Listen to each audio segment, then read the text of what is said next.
All right, chapter 3.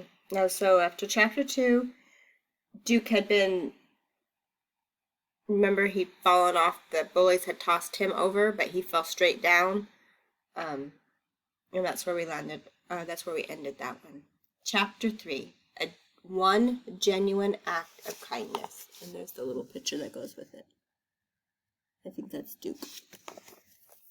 When Duke finally surfaced, I discovered I'd been holding my breath right along with him. We both sucked down huge lungfuls of air, though Duke gulped considerably louder. Right away, he started beating the river with what seemed like 6 arms and legs. The brown water turned frothy white, but he couldn't persuade it to let him stay on top. "Better than I expected," the old lady said, impressed, because remember, Duke said he couldn't swim. "There may be some hope for him after all. Don't get me wrong, I'm not promising anything big, but he didn't give up without a fight. That usually counts for something." Rolling up her right sleeve, the old lady leaned over the side of the rowboat and plunged her arm into the water. After a moment, she hauled a waterlogged Duke out of the river by his belt, draping him over the side of the boat. He coughed and gagged and retched up enough river water to float a toy boat inside the rowboat. But he was alive, mostly. "That'll teach him," Duke coughed. "Your cousin's a dilly," the old lady commented. "Quiet, you," Duke threatened. It doesn't seem that incident has changed Duke at all. He lifted his head enough for me to see that his nose had grown a couple of inches. Its color and shape didn't look quite right either. It was darker, more pointed. "For the record," I told Duke, "she just saved your life." "Don't give me that," he snapped. He snatched at my cap, but his hands never got above his shoulder. Without warning, his nose shot out another inch, making him yelp and grab for it instead. So as soon as he tried to do something bad, his nose started to grow. From up close, I could see that his nose didn't look like a coat hook at all. It looked like a horn, a baby rhinoceros horn, all gray and black and rough and curved upward. "This is all your fault," he swore through his fingers. By then the boat had drifted up against the riverbank, so Duke slogged ashore.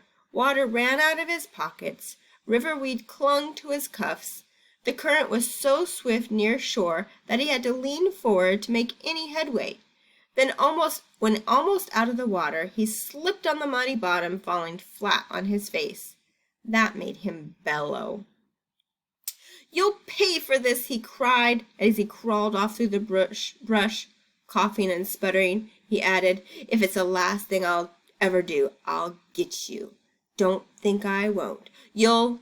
When we couldn't see him anymore, you could hear him only occasionally. I asked the old lady, "Did you do that to his nose?" "Wasn't me." She sounded envious of whoever had. "Most likely it was the rock trolls. They've got a potion they sprinkle on the river around this time of the month, when the moon's almost new and the nights are the blackest. All thorns and mold, the potion is. They're awfully proud of it." Well, Duke hadn't been in the river, so Duke had been in the river, so that part fit. But I'd fallen too, and didn't have anything growing on my nose, at least not that I could feel. "Don't worry," the old lady chuckled as I patted my nose. "The potion only works on bullies." "I've never heard of it," I said. "You're probably not old enough, but believe me, your cousin shouldn't stick around to see if it's true.